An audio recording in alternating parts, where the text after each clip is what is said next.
Welcome back, everybody.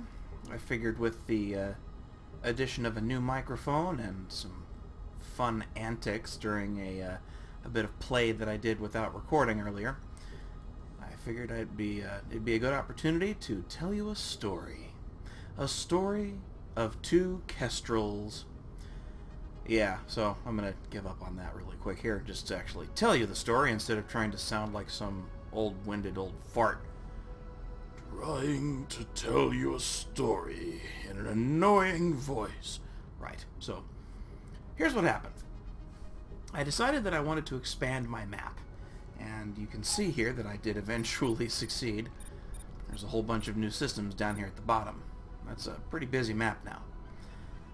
And anyway, that took some doing, because it turns out that Kestrels plus the autopilot AI are really stupid, like incredibly stupid.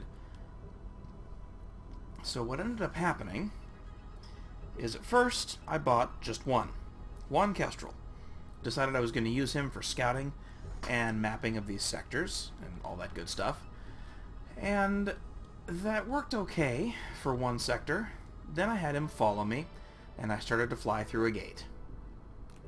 The damn Kestrel slammed right into the gate and died.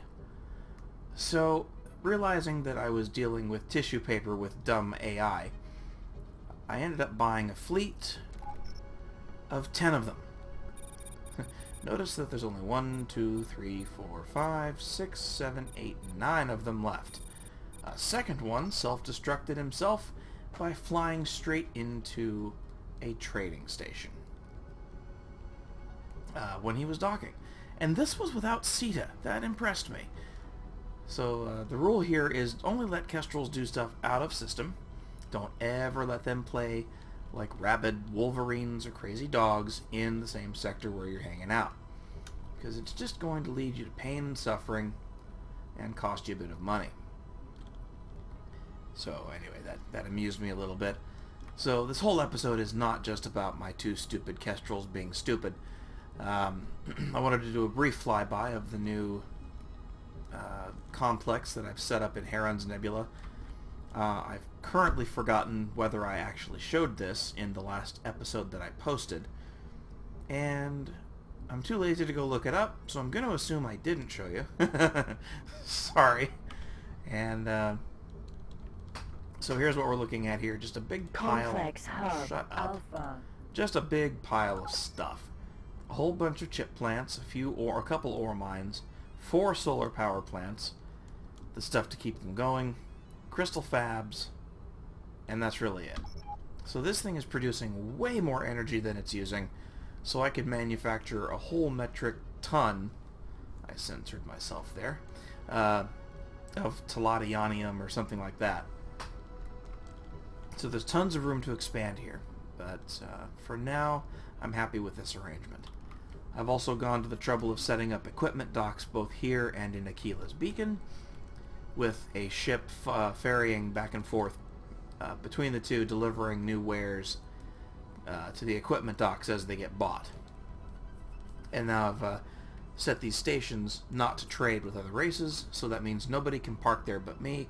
So everything I sell goes to the equipment docks. They still make money, and I can always park at my stations. It's a pretty good arrangement.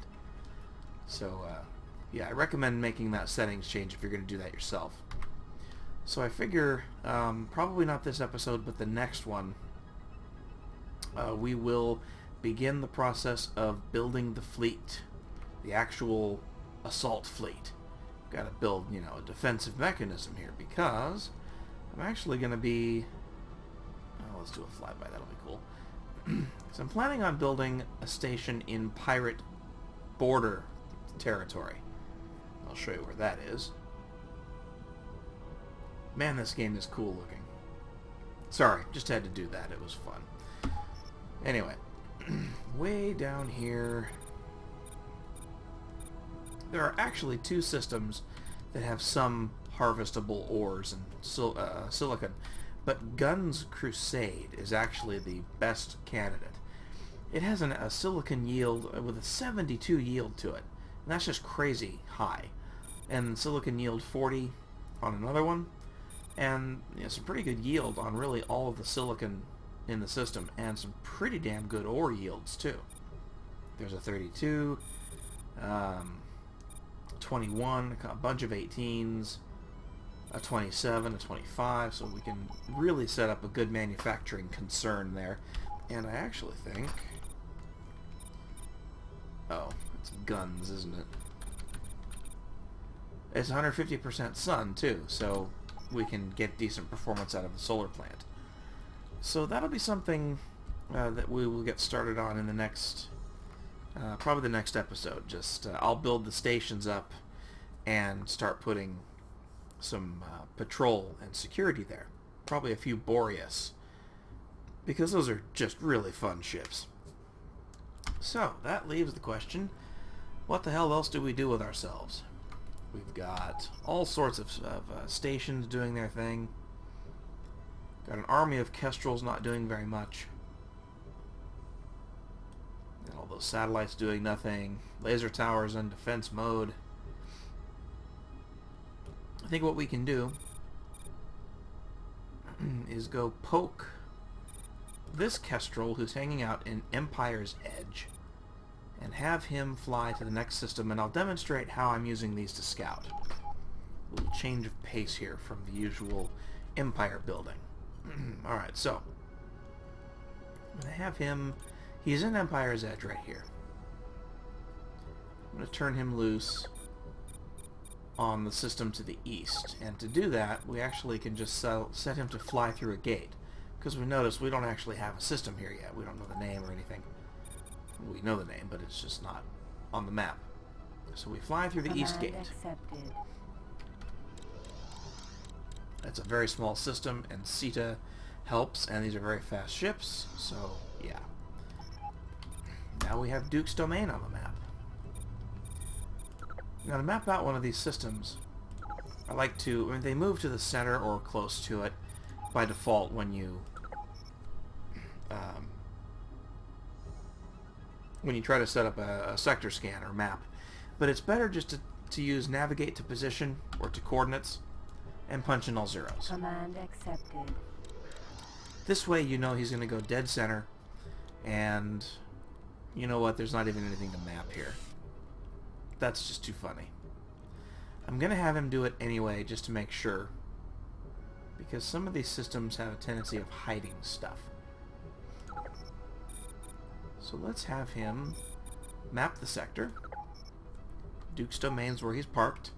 We're going to leave the cursor positioned right at his position, so all zeros. This number is the radius of the search that you want to do a scan. I'm just going to put in 50. Command accepted. What that'll do is make him just draw a square, basically. 180 kilometers across. And he'll map out the whole system with it.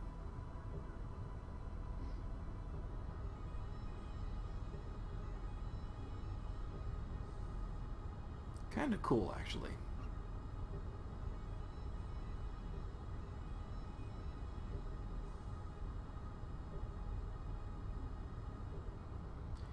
Okay, no south gate that I can see.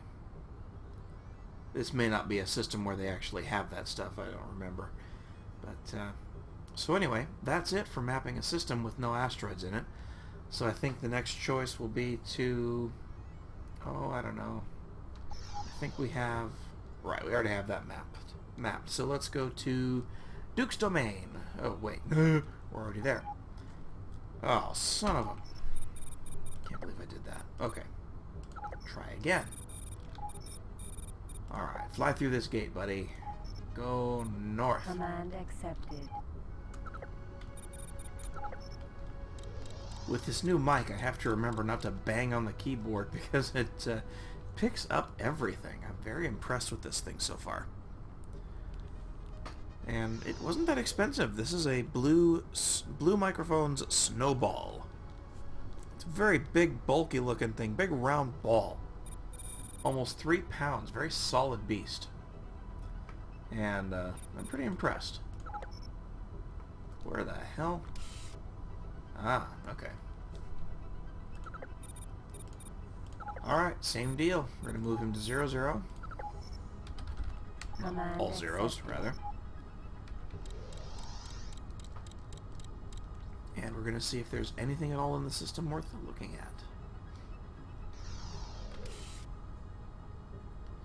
Well, there's got to be more, so let's map this thing out. Map the whole sector. We'll start right here, and we'll do 50 again. Command accepted.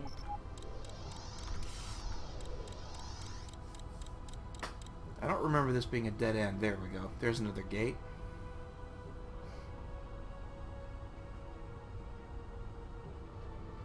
Should be a west gate, too. There are a couple of asteroids, so we'll go take a look at those. The Kestrels don't come equipped with everything you need to do this kind of surveying, but of course you can add it. All you need to do, there's the west gate.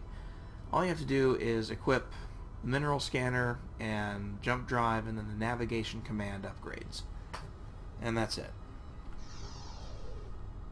Alright, so we're going to use that command. Scan asteroids. All asteroids in sector. Command accepted. Greased rings. He's already scanned 3 of them because he was parked right there.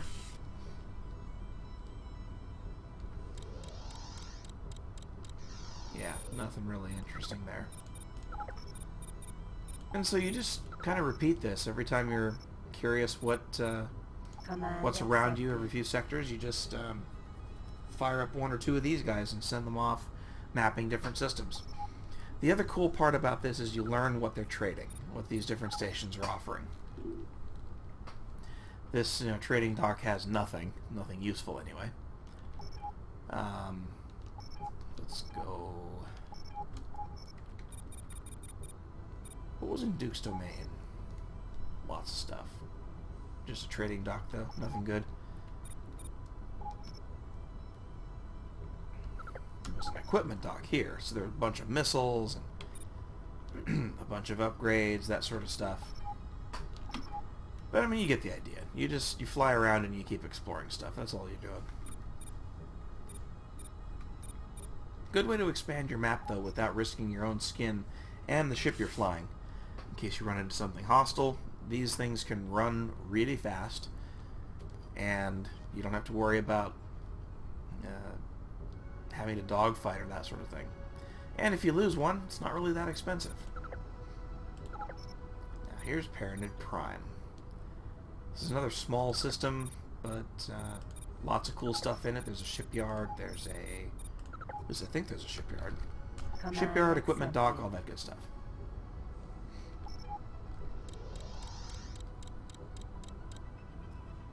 I think this is pretty much mapped right now. Yep. I don't think there's anything to the north of this. Nope. Ore belt, but you can't get there from here.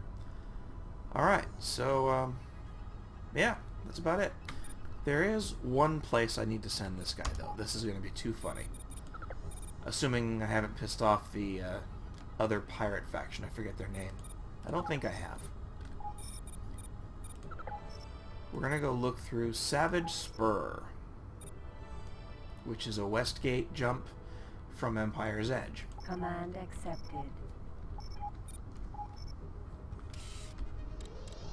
That has a ton of asteroids in it. We're going to send him off to scan every one of them. Just because I'm a jerk.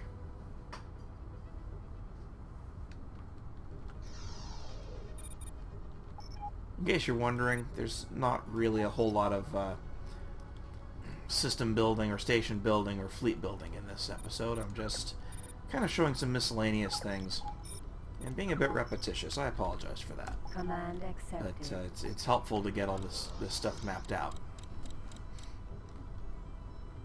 Wow.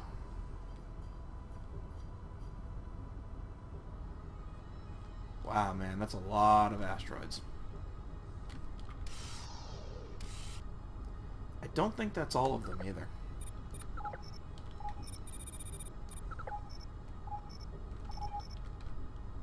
Command accepted. So we're going to let him map everything and see what he finds. because there's ships wandering around where they shouldn't be, which tells me there's a base or something hanging out here.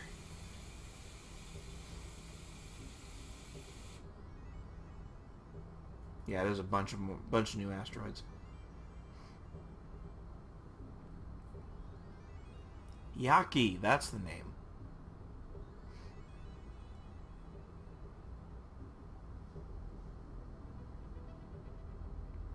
Oh, I guess that is it.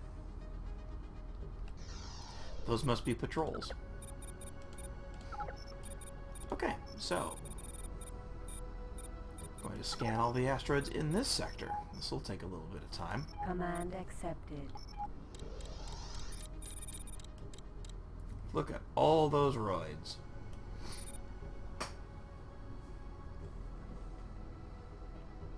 Fortunately, the ship is going to be able to scan these really quick because they're all crammed close together.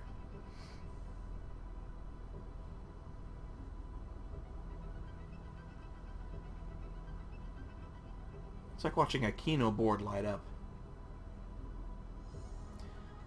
Ore, 57 yield, 39 yield.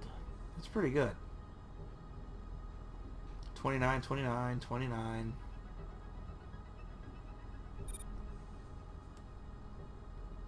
$40 silicon. Oh yeah, I remember setting up here before in an old game. This place is definitely worth mining. 51 yield, 57 yield. Look at all that.